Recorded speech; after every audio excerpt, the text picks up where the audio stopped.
नमस्कार विद्यार्थियों, मैं ERBDL सर आप सभी का एक बार फिर से आपके अपने YouTube चैनल फंडामेंटल गुरु में स्वागत करता हूं।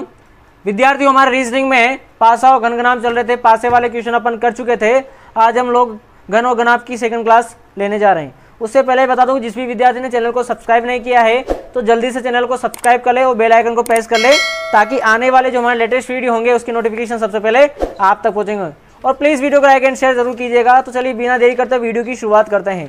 जैसा कि आपको डायग्राम में दिख रहा है, क्वेश्चन दिख रहा है बोर्ड पर कि एक 36 सेंटीमीटर के घन को सभी तरफ से लाल रंग में रंग दिया गया है। 36 सेंटीमीटर भुजा का एक क्या है, घन है, और उसको चारों तरफ से क्या कर दिया, सभी तरफ से क्या कर दिया, लाल रंग से रंग दिया। उसको 6 सेंटीमीटर के घनों में काटा जाता है। 6 सेंटीमीटर के घनों में क्या होता है, इसको काटा जाता है। तो कुल कितने घन बनेंगे? तो हमें पता है, आपको ऑप्शन दे रखे हैं, आपके पास 4 ऑप्शन है। तो हमें पता है n बराबर क्या होता है, बड़ी भुजा बटा छोटी भुजा, बड़ी भुजा बटा छोटी भुजा। अब सीधा सीधा हमें दिख रहा है कि यहां पर बड़ी भुजा है 36 सेंटीमीटर, तो क्या लिख दिया, 36 सेंटीमीटर। हमें दिख रहा है छोटी भुजा कितनी है, 6 सेंटीमीटर, क्योंकि 6 सेंटीमीटर में इसको काटा जा रहा है। तो नीचे क्या लिख देंगे, 6 सेंटीमीटर। सेंटीमीटर सेंटीमीटर कट जाएगा, 6 से 36 कटेगा, कितनी बार कटेगा, 6 बार। तो n बराबर कितना आ जाएगा, 6। यानी कि जो घन है कितने, उसके कितने टुकड़े बनेंगे एक बार में, मतलब 6 कट बनेंगे। 1 2 3 4 5 6, यानी कि 6 सेंटीमीटर के कितने बनेंगे, 6 बनेंगे एक साइड में। अब यहाँ पर तो टोटल घनों की बात आ रही है, तो हमें पता है कुल घन के लिए फॉर्मूला है, कुल घन बराबर होता है n क्यूब, n की घात 3। तो यहाँ पर 6 की घात 3 और 6 की घात 3 का मतलब होता है 216 घन। कितना हो जाएगा, 216 घन। ऑप्शन कौन सा मैच कर रहा है आपका, बी वाला मैच कर रहा है। क्या करेंगे, बड़ी भुजा बटा छोटी भुजा करके आप n निकाल लेंगे। n कितना आ गया, 6 आ गया। अब घन का कुल घनों की संख्या निकालनी है, तो फॉर्मूला क्या है, n क्यूब और 6 की घात 3 और 6 का क्यूब कितना होता है, 216। क्लियर है यहाँ तक? स्क्रीनशॉट लें, फिर आगे बढ़ेंगे। अगला इसी में क्वेश्चन है कि इस प्रश्न में कुल ऐसे कितने छोटे घन बनेंगे जिनकी 3 सतह रंगीन हो। हमने देखा इसको किस रंग से रंगा है, लाल रंग से रंगा है। और टोटल कितने घन बने, यानी कि अगर इसको काट काट के अलग करें तो इसमें टोटल बने 216 घन। कितने बने, 216 घन बने। अब इसमें ऐसे कितने घन हैं जिनकी 3 सतह रंगीन होती है। तो आपको जब मैंने फॉर्मूले लिखाए थे तभी बताया था कि 3 सतह वाले घन के लिए सिर्फ ये एक ये वाला ही घन है, जिसमें ये एक वाली सतह भी क्या है, रंगीन में, और ये एक वाली भी रंगीन में, ये भी एक, और इन सब से मिला क्या एक ही घन बन रहा है यहाँ पर।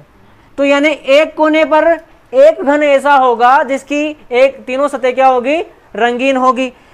और हमें पता है घन में टोटल कितने कोने होते हैं, 8 कोने होते हैं। यानी कि ऐसे घन जिनकी 8 सतह रंगीन है, सॉरी 3 सतह रंगीन है, ऐसे टोटल घन होंगे 8। एक यहाँ पर हो जाएगा, एक यहाँ पर हो जाएगा, एक यहाँ पर, एक यहाँ पर, एक यहाँ पर, एक यहाँ पर, एक यहाँ पर, और एक कहाँ होगा, पीछे होगा। 7 तो यहाँ दिख गए, 1 2 3 4 5 6 7 कोने यहाँ दिख गए, और एक कहाँ होगा, पीछे होगा। इसको मैं आपको डायग्राम में दिखाता हूँ। जैसे ये कोना है, तो इस कोने पे जो घन बन रहा है यहाँ पर, मान लीजिए आपका ये घन बन रहा है, ये आपका घन बन रहा है। तो इस घन, इसको मैं जब काट के निकालूंगा तो एक घन निकलेगा, परंतु इस घन के ये सतह भी रंगीन है, ये सतह भी रंगीन है, और ये सतह भी रंगीन है, और ऐसा सिर्फ एक ही घन है। परंतु अगर जो अगला घन यहाँ होगा, इधर वाला घन जो है इसके पास वाला, उसमें सिर्फ 2 ही सतह रंगीन है, बाकी तो कहाँ है, अंदर है। इसकी तो क्या है, 2 सतह रंगीन है। तो 3 सतह रंगीन वाला घन कौन सा होगा, सिर्फ कोने वाला। और हमें पता है घन में कोने कितने होते हैं, 8 कोने, 1 2 3 4 5 6 7 और 8 कोने हो गए।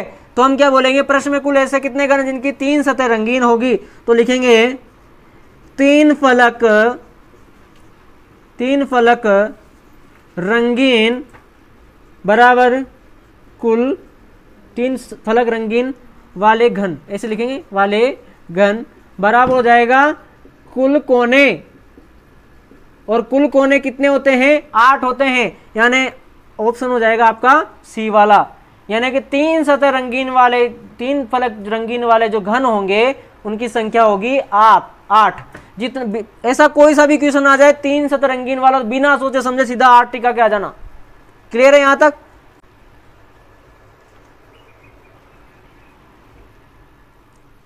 अब इस प्रश्न में क्या दे रखा है कि आपको 2 सतह रंगीन वाले घनों की संख्या बतानी है।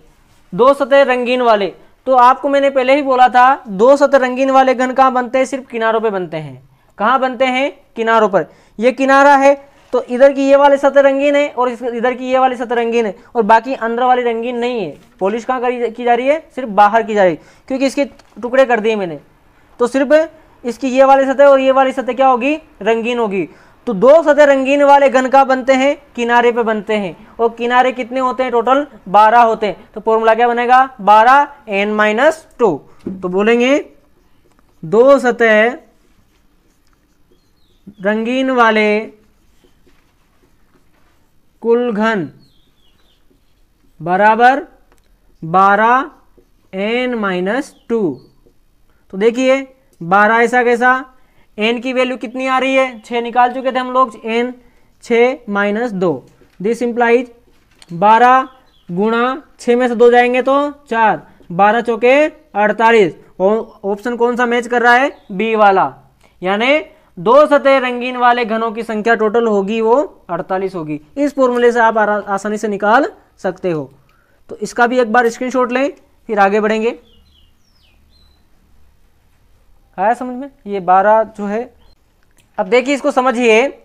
एक सतह रंगीन के लिए आपको बताया था एक सतह कहाँ रंगीन होती है? सिर्फ फलक वाले पे। फलक वाले पे जो घन बनेगा, जैसे मान लीजिए यहाँ जो घन बन रहा है, इसकी सिर्फ एक फलक क्या है? रंगीन होगी, बाकी तो सब कैसी होगी? रंगहीन होगी, क्योंकि बाकी फलक तो क्या होगी? अंदर होगी। और हमें पता है सतह कितनी होती है घन में? तो टोटल कितनी होती है? 6। तो उसका फॉर्मूला क्या बनता है? 6 और n-2 का होल स्क्वायर। 12 में तो क्या था? यहाँ पे घात कितनी थी? 1 थी, परंतु यहाँ क्या लग जाएगी? 2। याद रखने का तरीका क्या है? 12 का यहाँ कितना हो गया? 6, भाग दिया अपन ने 2 का, तो 2 को कहाँ चढ़ा दो? घात में चढ़ा दो। सिंपल सा याद रखने का तरीका। 6 n-2 की घात 2। अब देखो हमें पता है 6, n की वैल्यू कितनी है? 6, 6 - 2 की घात कितना? 2। 6 ऐसा कैसा? 6 में से 2 गया तो कितने बचे? 4, और 4 की घात कितना? 2। तो 6 और 4 की घात 2 का मतलब कितना होता है? 16, और 16 छंग कितना होता है? 96। तो कितने घन आएंगे? 96। ऑप्शन कौन सा मैच कर रहा है? तो वो ए वाला। तो ऐसे घन जिनके एक सतह रंगीन होगी, उन घनों की टोटल संख्या होगी वो कितनी हो जाएगी? 96। क्लियर है यहां तक? इसका स्क्रीनशॉट खड़का लो, फिर आगे बात करेंगे।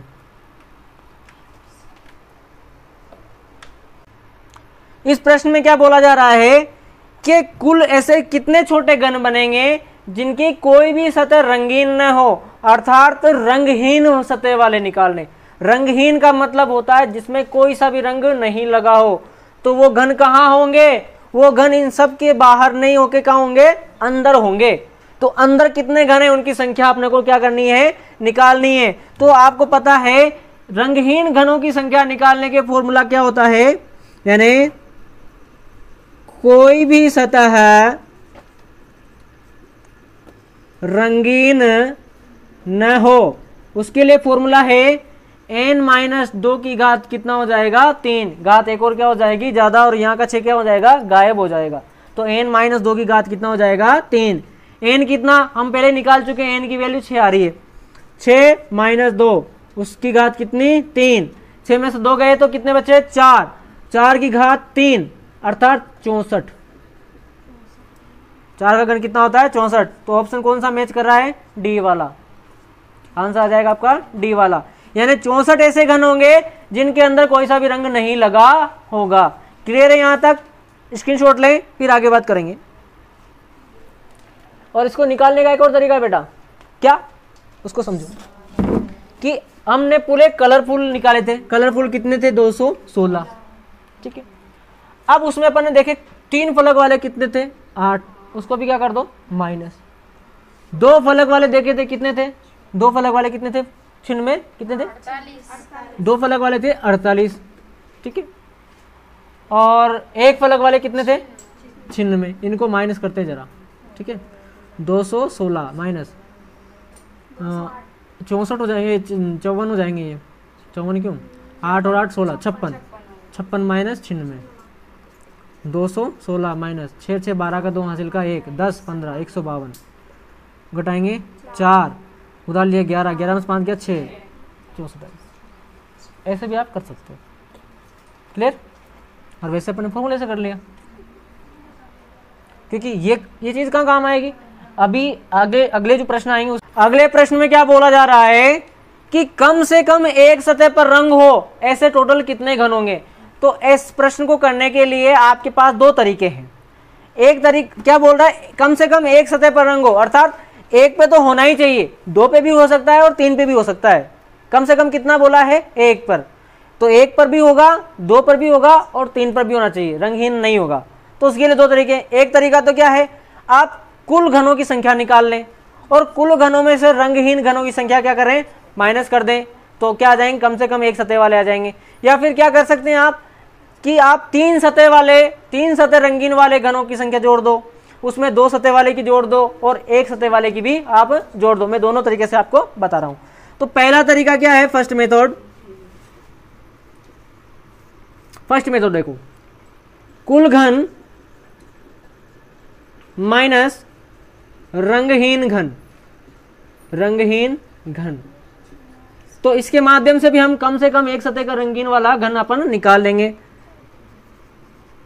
कम से कम एक सतह रंगीन, तो फॉर्मूला क्या है, कुल घन माइनस रंगहीन घन। कुल घन हमें पता है 216 थे, कितने थे, 216। रंगीन घन कितने निकले थे अपने, 64 निकले थे। तो अपन जब इसको घटाएंगे तो आ जाएगा 152। ऑप्शन कौन सा हो जाएगा, सी वाला। या फिर आपके पास दूसरा तरीका है, दूसरा क्या, सेकंड मेथड।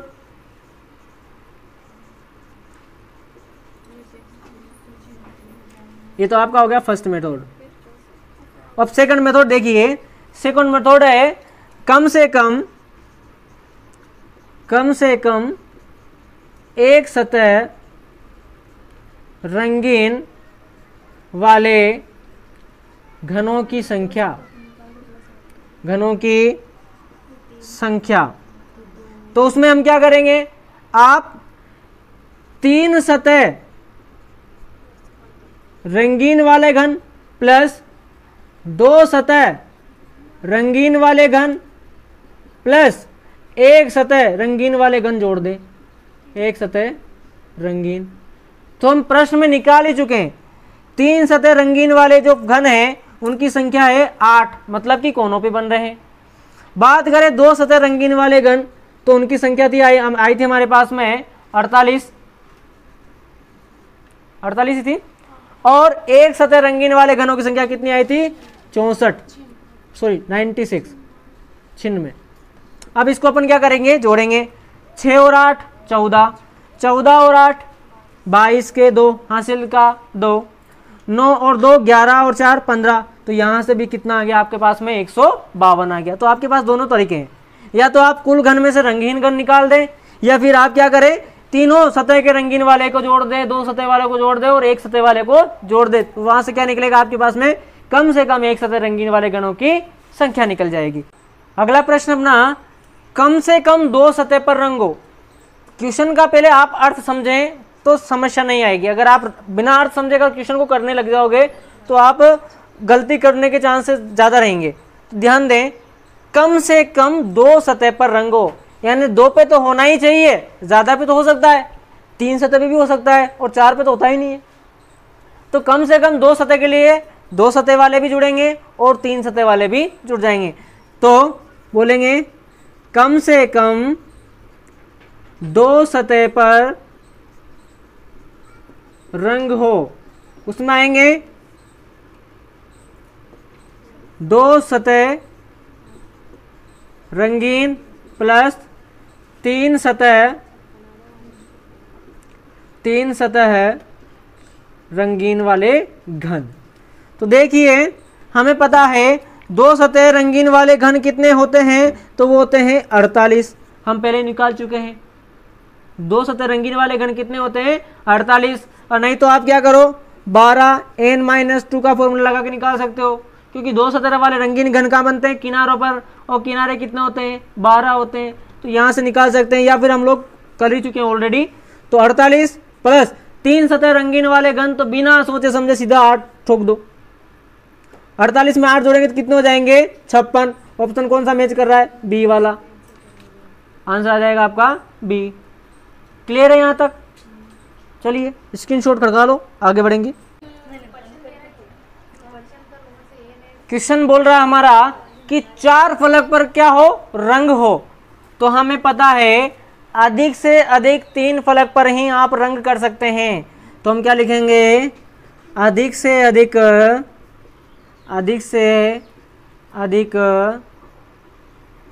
3 फलक ही रंगीन हो सकती है। अब जब 3 ही सतह रंगीन हो सकती है तो 4 के लिए कौन सा आ जाएगा, 0 वाला। ऑप्शन कौन सा आ जाएगा, सी वाला। क्लियर है? चलो इस प्रश्न में क्या बोल रहा है कि बड़े घन को छोटे घनों में विभक्त करने के लिए कुल कितनी बार काटा जाएगा। तो देखिए उसके लिए मैंने आपको फॉर्मूला लिखाया था। क्या फॉर्मूला था वो, n-1 इंटू 3। कुल कितनी बार काटा जाएगा, n-1 इंटू 3। n कितना है, 6 - 1 गुणा 3। 6 में से 1 जाएगा तो बचेंगे 5। 5 गुणा 3, 5 या कितने होते हैं, 15। ऑप्शन डी मैच कर रहा है। ऑप्शन कौन सा मैच कर रहा है, डी मैच कर रहा है। चलो मैं आपको प्रैक्टिकली दिखाता हूँ डायग्राम से। मान लीजिए आपका ये घन है और आपको इसको काटना है। 1 2 3 4 5 6। अब इसको काटने के लिए मुझे एक बार यहां से कट करना पड़ेगा, एक कट, दूसरा कट, तीसरा कट, चौथा कट और 5वां कट। 5 कट हो गए। 5 कट होने पर इस प्रकार से लंबा लंबा सा, मतलब इस प्रकार से दिखेगा घन आप।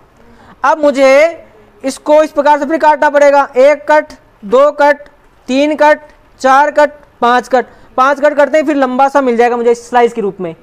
अब फिर भी करना है मुझे, फिर भी 1 2 3 4 5। 5 होते क्या बन जाएंगे, छोटे छोटे। तो 5 बार इधर से काटा, 5 बार इधर से काटा और 5 बार इधर से काटा।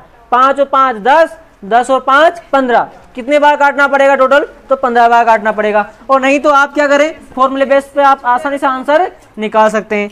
तो क्लियर है? अब बाकी जो प्रॉब्लम है अपन अच्छी अच्छी प्रॉब्लम नेक्स्ट क्लास में करने वाले हैं।